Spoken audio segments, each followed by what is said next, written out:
Chloe, we're good? Okay, here it is. Welcome. We're going to talk about being strong with the 7 domains of strength training. Now, 1,000 years ago, even 500 years ago, the vast majority of women on the planet didn't need a strength training program. Life was a strength training program. Even when I was young, taking out a big basket of wet laundry and hanging it over my head on the line to dry in the sun was hard. But for many of us now, as we age, our physical activity isn't anything like what it was 50 years ago, and our bodies aren't necessarily better for it. So we're going to talk about getting strong and staying strong, physically strong, and how that practice will overlap in all of the 7 domains. To help us think about this, we have Gina DiSera in the virtual studio with us. She is a certified strength and conditioning specialist, one of the only certifications which is nationally accredited. She's also a certified biomechanics specialist, certified to understand the safe and correct way to position and stabilize bodies to enhance exercise performance, meaning she helps you get the best out of what you're doing. And she's a post-rehab conditioning specialist, meaning educated with the skills and tools to be able to bridge with your current physical therapist in order to continue the progress toward full recovery from surgery or injury. And she has more than 35 years of experience in strength training and conditioning. Welcome to the 7 domains, Gina. Thank you, Curtly. Okay, Gina, let's get physical, and talk about the 7 domains, the physical domain. Help us a little bit think about how in the last 35 years of you doing this, what does strength training improve? How does it improve your health and prevent disease? Tell us a little bit about what you do to keep women strong. Well, I believe that strength training actually strengthens women from the inside out. I think it gives them a sense of personal empowerment and an ability to control and change their own body without any plastic surgery. Oh, I'm a fan. I mean, it's just amazing when you see your body change and you think, my God, I did that. Is this going to work for my eyes? We'll have to talk about that. Oh, okay. Well, anyway. So being not only able to see your body change as it gets stronger, but it actually, when you say it's the inside out, strength training changes the way your body uses glucose. It makes you more insulin sensitive. It decreases the risk of diabetes, even if you don't lose any weight. So it helps you burn more calories while you're sitting on your rear, because muscles burn more calories than fat. And it helps your metabolism work more efficiently. This happens not just to 20-year-olds. It actually is ideal for 50 and 60-year-olds. Yes. So many things are changing inside of your system. Your bones are getting stronger. Your heart is becoming more powerful and healthier, which improves your circulation and your stamina. This is good. But remember, I started training, if you want to call it that, with videos by Jane Fonda a jillion years ago. Yes. And she wanted me to feel the burn. And I love it. So Gina, does it have to burn? Is this the original fitness philosophy was you had to really hurt to get results. But that's not the case now. I don't want people to hurt when they're training, but I want them to be neuromuscularly connected, where their brain is connected to their body and they know what's happening and why it's happening. Right. And you've helped me think about how you try to do the move in your head before you actually do it. And doing it in your head is actually starts to do a little bit of good stuff for your muscles, even though you haven't done it yet. I think it invigorates your cellular system. Right. So even if you were injured in bed after surgery, you could picture and see yourself doing movement patterns, and you would get a 30% result. Yeah. Well, actually, we've made some changes in terms of, used to be like you had to pick the weight that you could barely pick up. So if you were going to do maybe just lifting things with your arms, and you pick the heaviest thing that you can barely pick up, and that's what you're supposed to move. And certainly that builds muscle, but actually they've done some more recent work. An interesting professor of kinesiology at McMaster in Hamilton, Ontario, studies muscles and exercise, and he said that many people found lifting really heavy weights to be daunting or unpleasant, And he took much lighter weights, but did many more repetitions. And over time, they randomized people and found that they had very similar results. So do you start with the heaviest things that people, when you're picking someone and helping them just get started? Do you start with the heaviest? I would actually do the opposite. I like the injury potential to be very low. Injury potential is low, and the sense of success is high if you start with little bits. Right. And truly, myself, having been a strength trainer for 30 plus years, I can get a good workout not even using a weight. That's body weight work. It's body weight. It's also mental. Can you talk more about that? You can create resistance with your brain. So you can be actually mimicking a bicep curl and have absolutely no weight in your hands, and you can feel it. You can create all the cells participating with your brain. It's a really inexpensive way to exercise. And you can do it anywhere. Anywhere. Yes. And so I've always said that the best strength trainers are the smart ones who are able to really think about what they're doing and why they're doing it and use their brain. Right. So if people have never done any strength training and they don't even know how to identify their bicep or their tricep or any muscle group, sometimes having someone show you this is the muscle group and this is what it feels like when you move it. And particularly for people who've never trained at all. Now, is it ever too late to start training? Never too late. And it's fascinating to watch people in their 80s and 90s start to strength train because the results, they come actually quick. Well, a famous menopause specialist had a menopause clinic in Miami, and he showed with strength training, the biggest issue for women as they get older is they lose much more muscle mass than men do. Women don't have the testosterone that men do. Men continue to make testosterone, even though it might be smaller amounts, into their 70s and 80s, whereas women, once their ovaries stop working, don't necessarily have the same amounts of androgens, and women lose muscles in really important proximal muscle groups, meaning what it takes to get out of a chair. And he showed you could take 70 and 80-year-olds and strength train them to the level of fitness and strength of a 50-year-old just by helping them come in and practice some things. Absolutely. Well, let's go to the emotional domain a little bit. How do you think that strength training helps people with their emotional sense of well-being? You know, I have never seen a woman who embarked upon an exercise program not get happier. Yeah. Well, I want to get happier. I want to get physical and I want to get happier. So tell me about that. Well, I think there's a tremendous dose of possibility that opens up as a woman puts movement in her life. She says to herself, if I can do this, what can't I do? Right.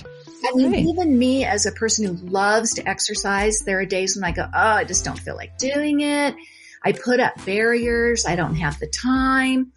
But once I actually do it, it's a crazy phenomenon. I feel like I can conquer the world. I got past that barrier. I can get past any barrier. Gina, you just wrote my haiku. Oh. Well, you have to hold on. You have to listen to the very end of this podcast to hear my haiku. But I'm going to give you a little disclosure here. Those of you who are listening can't see me, but I actually put my exercise tights on to do this podcast. So I would be in the mode of thinking about doing it.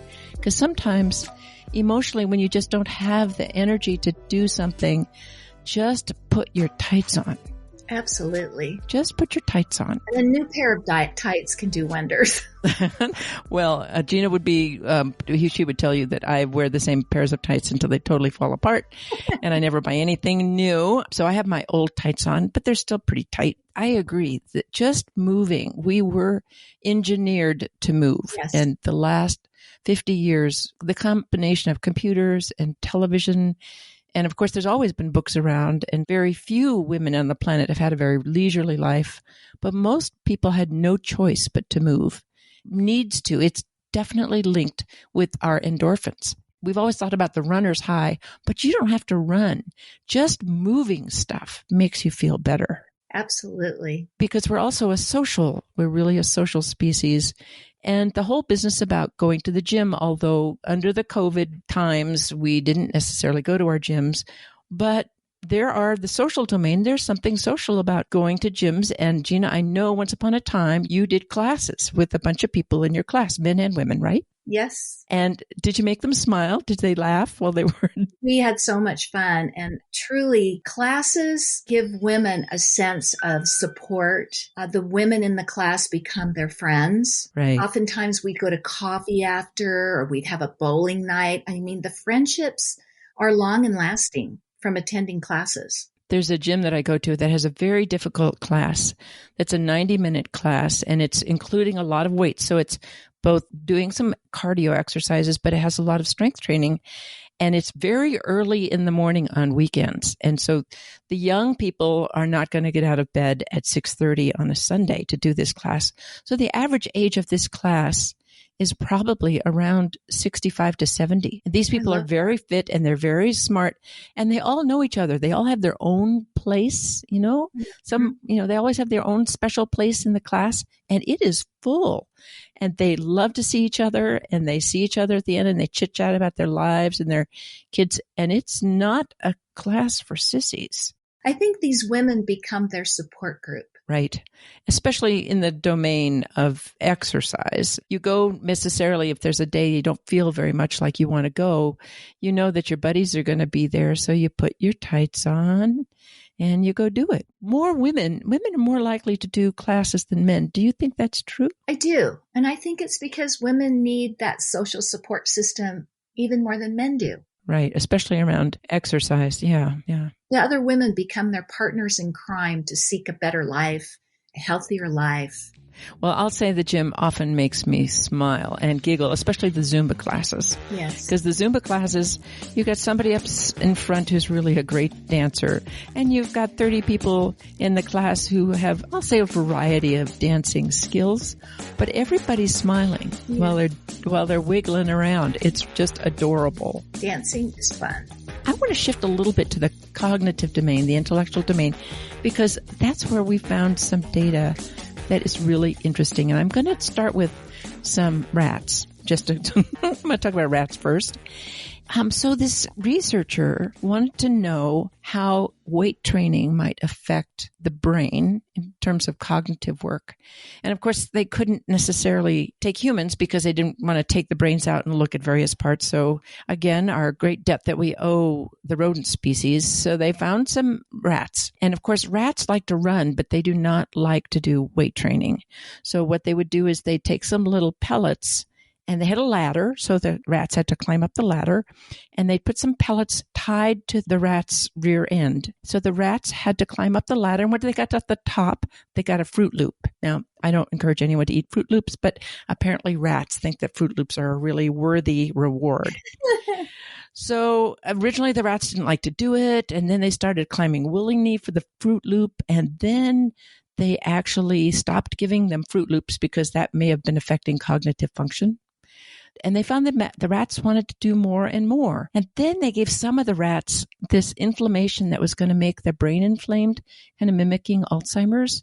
So they had rats that did nothing and did their regular running thing. And then they had rats that did the climbing, and they had rats that did the climbing with the infection in their brain. And what they found was that the rats that did the climbing, even with the inflammation in their brain, had cognitive function that was equal to those that didn't get the infection stuff. In other words, the weight training helped the rats actually overcome inflammation and things in the brain that would normally cause cognitive dysfunction.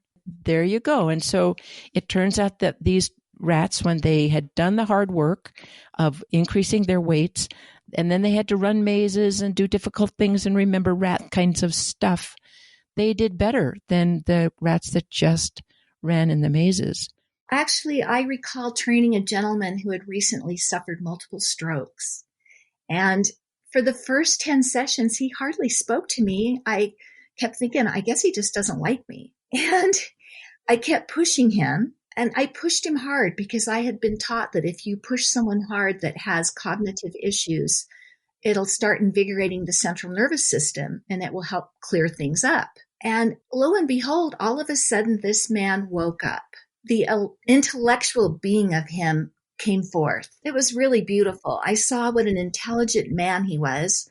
I didn't know anything about him prior. Mm-hmm, mm-hmm.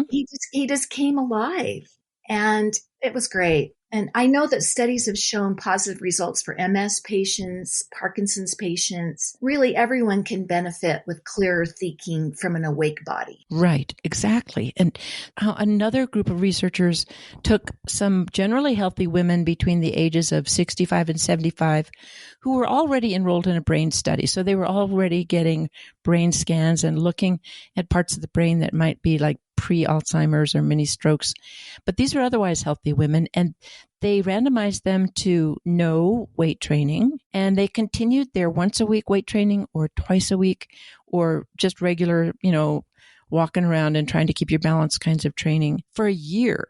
And what happened is the control group, who were women who concentrated on balance and flexibility, showed a worrying progression in the number and size of the lesions in their brain and slowing of their gait. They got slower and slower in their walking. And the people who just trained once a week also had declined. But the people who lifted weights twice a week had significantly less shrinkage in their brain, and their white matter, their cognitive sections did better, and they walked more smoothly and quickly. And there's how fast you walk. There's this get up and go test, which is how long does it take you to get up and walk 10 feet?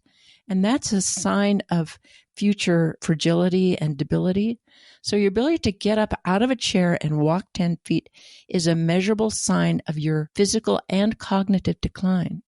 So twice a week sounds kind of the right one, huh? That is fabulous. Yeah. Well, I think in terms of you don't have to go to the gym. These are things that you can do at home if you just pull on your pants, or maybe you live a life where you're already very physical. You are a gardener, or you are a rancher and you're pushing and shoving animals around, or you are doing something. But most of us who have occupations which affect certain muscle groups don't work all of them. So we tend to have repetitive muscle groups of just one or the other.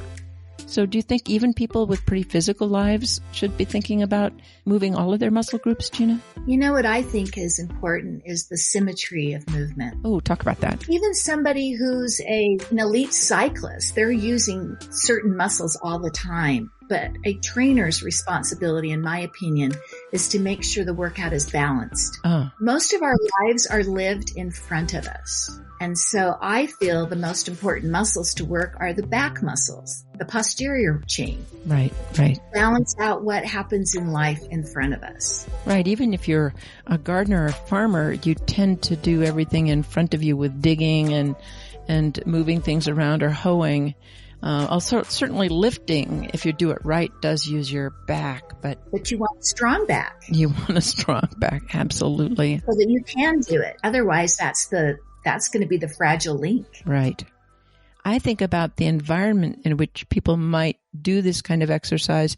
They might do it at home, and, you always want home to be a safe place, and you want not be bumping or tripping over things. But I'm actually kind of worried about the environment of the gym. When we think about the fact that we are touching things that everybody else is touching, but sometimes the disinfectants that people use in gyms are not always good for your lungs. People spray stuff all over, and sometimes some of the spray disinfectant is not good to breathe in. And you might even ask your gym what they're using for spray disinfectants to clean the equipment that someone else has used or that you've just used. Because in fact, plain old vinegar is probably as good as anything, and it isn't bad for your lungs. So I think the disinfectants that a gym might use could probably be looked at a little more carefully. The air filtration, of course. You got a lot of people breathing, and you can measure carbon dioxide as a function of how much air turnover there is. And a good gym will be very actively looking at their carbon dioxide level, meaning all those people who are breathing in or breathing out carbon dioxide. And if you don't have a gym that turns over air frequently, you have rising levels of carbon dioxide, but that can be measured and dealt with good fans. And talk to me about noise. I've worked in a gym for over 30 years, and the noise pollution's always been a little bit of a problem for me. I don't aspire to the typical gym music of rap or heavy metal or something that produces so much anxiety that you want to lift 100 pounds. Right. I more prefer the likes of Enya and other more relaxing music. I consider it more conducive to brain health, focus, concentration. Right. Well, I particularly figure that I can usually plug my own little sound in my own ears. But in some gyms, or if you take some classes, we know that some music does actually make you work harder. There have been studies on that. So the rate of the beat in the music will increase your willingness to put out more energy. But the sound level, which is associated with putting out energy, can be pretty damaging. I'm particularly sensitive as I only have a few acoustic neurons left in my brain, and I want to keep every single one of them. So the sound level is going to be important when you're doing a class and the music's really, really loud, or maybe the gym wants to be loud, and that's great for people who can still hear, but some of us don't hear that well anymore. So we want to be quiet. But I think how you find a gym that's energizing and that has clean, fresh air and that's using disinfectants appropriately. These are all things that you can do a little research on in terms of what's the noise level or what kinds of products does your gym use. And the Environmental Working Group's website, ewg.org, you can actually look up different disinfectants or cleaning devices and find out cleaning products and find out whether they're really good for you or not, and then have a conversation about that, I think. How about the financial domain? You can get tights for pretty cheap.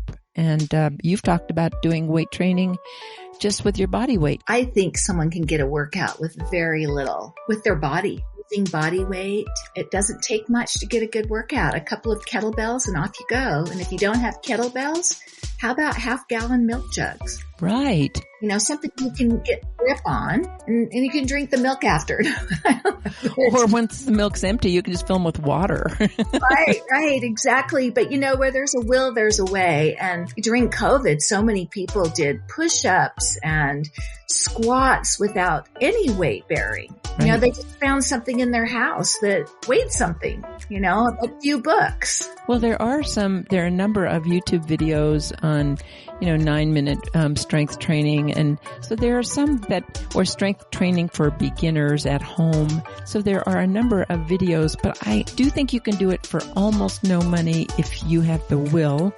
But if you have particular disabilities, or you have an injured joint or joints, or you're worried about arthritis, it's worthwhile getting an expert to give you some pointers when you get started. That's what I recommend for my patients. If they've got a problem, or their knees aren't working, or they're really uncomfortable, the issue around osteoarthritis, and we haven't talked about this very much, is that as you get older, your joints get sore, but the best primary treatment for osteoarthritis in your joints, and that includes shoulders, knees, hips, is to move. Yeah. So movement is critical for people with osteoarthritis. Even though it hurts a little bit, after a while it will feel better, and you will keep your muscle strength around that joint and protect that joint more. Absolutely. Movement is a solution for so many things. And so if you do have a problem with a particular joint, it might be worthwhile having someone who's a professional show you what kinds of things might be best for you, whether you have a long-term relationship with a trainer, or if there's somebody for a couple sessions who can show you what you can do, or certain kinds of movements that might be best for you. But don't let those things get in the way of you moving, because there's so many choices of what's the right thing to do for you that doesn't have to be horribly expensive.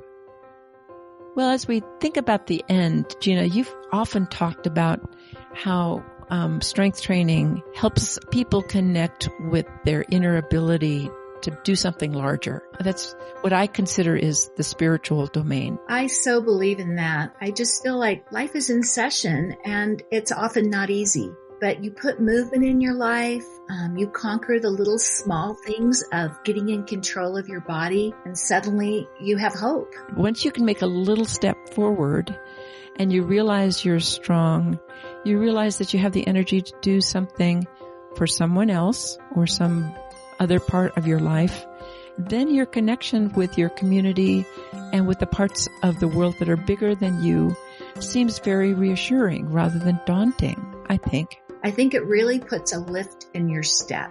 Right. You mentioned that you've trained some older people who never trained before, and you've found how many possibilities that they discovered. Oh, it's such a fun thing to train. I mean, not that I want to have many people exist who have never moved before, but if you start working with someone that starts out shuffling and struggling, and then you see them start to get control over their movement patterns, they start feeling like, wow, I have balance. I can balance. And all the activities of daily living become easier. They start feeling hopeful that, everything's going to be okay. Getting old is not easy, but getting old with strength is so much easier. I completely agree. I think specifically for older people, being able to age with balance and strength so that you don't fall down. We haven't talked too much about falls and how for women in particular, a fall and a broken hip can be the end of their independence. And women who fall and have a broken hip have a very high mortality in the next year or two. That is why I believe we all should be working on balance from an early age. Right. To have mobility and balance, I think, is the foundation to move forward with everything else. Right. Well, Gina, we've been very grateful to have you join us because 35 years and thousands of people getting stronger has been your career. And thank you for joining us to talk about that. Thank you, Curtly. Well, we're going to take this out with a little 7 domains of strength training haiku. Standing straight and strong, rising up with confidence, life seems doable. Thank you all for listening. And if this has meant something to you, or if you're thinking about strength training, share this podcast with friends and have a conversation about how you might do things together. Because in fact, the 7 domains of women's health is all about sharing your conversations with others and the other women in your life and doing things together. And when it comes to exercise, it's great to have a buddy. So share, you know how to get us. You can find us wherever you find your podcasts, and you can find us at Women7, WOMENS7.com.